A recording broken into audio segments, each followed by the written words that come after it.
I mean, the fact of the matter is that the China-Australia Free Trade Agreement is a contract, and the Chinese are in fundamental breach of that contract. Yep. We can go through 4 years of adjudication, arbitration and whatever with World Trade Organisation in order to adjudicate the matter and get it resolved.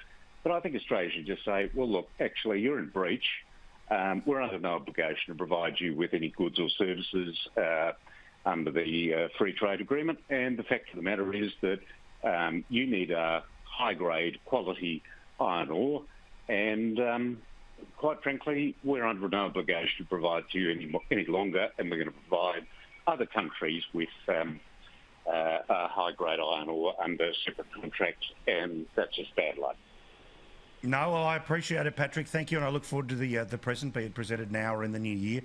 Thank you very much for being so kind. I'm interested what we are missing in this man cave. There's lots of sort of secret stuff. We've got an ashtray that I wasn't allowed to promote, but I just did.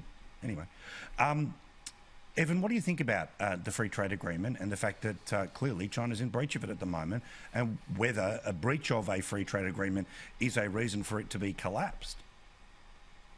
Well, as we're seeing with lots of both international bodies and trade agreements, China doesn't really play by the rules. It can play by its own rules and it gets away with it. But the sanctions that it's put on Australia hasn't really affected Australia. I know it's affected some producers in different industries, but Australia as a whole is sitting pretty. All this tension has meant the iron ore price has skyrocketed, and that's going to be good for government coffers. And I think what we know and what we can learn from this is that we can't really take China at its word, but we've got the ABC and the Guardian that think that China's net zero 2060 target should be taken as gospel and should be, absolutely the must. You have to look at this for Australia to act, because look at China acting, even though under the Paris Agreement it can keep emitting for 10 years and keep building hundreds of new coal-fired power stations. So I think what we can learn from this is that we can't take China at its word at all.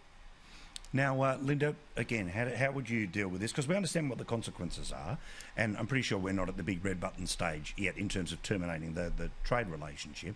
But, I mean, what are you supposed to do? Look, I couldn't disagree with Evan more. We're not sitting pretty. This is gutting the Hunter Valley in New South Wales. This is gutting a whole lot of primary producers, and we need to acknowledge the pain that they're going through. This is not a kind of trade war where we can just talk about strategy. We have to recognise the damage that this is doing to people's lifelines. But that's what China's doing to us. Well, absolutely, but Australia needs a sensible strategy to get out of this. And I don't think talking about it in a kind of high-level strategic way and not recognising that the people are suffering in Australia is a legitimate thing to do.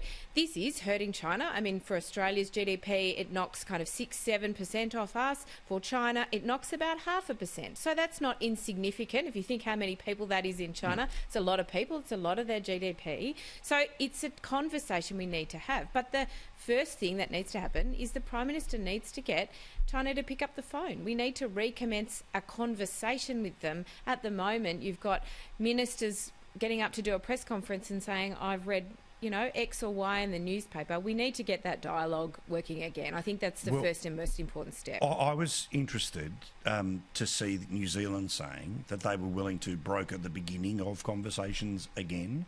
Jacinda Ardern to the rescue. She's saving us all, Paul Murray. Oh, I saw that crap. There's some essay in the Monthly written by Laura Tingle about this, honestly. They have a higher GST than Australia, right? Like, does that account? Like, do we bring that over from New Zealand as well? We love her. She's a rock star. Right, with a higher GST than we have here, right? No state governments. You're cool with that too? She's brokering world agreements. Yeah. She's reducing emissions. Immigration. Yeah, a limit on immigration. This is always missing, of course, Evan. It's just about, what we can learn from New Zealand and super. And look, viewers, we're cool with you. It's just the talk up of the leader, because it's all about trying to shit can ours. Well, there we go.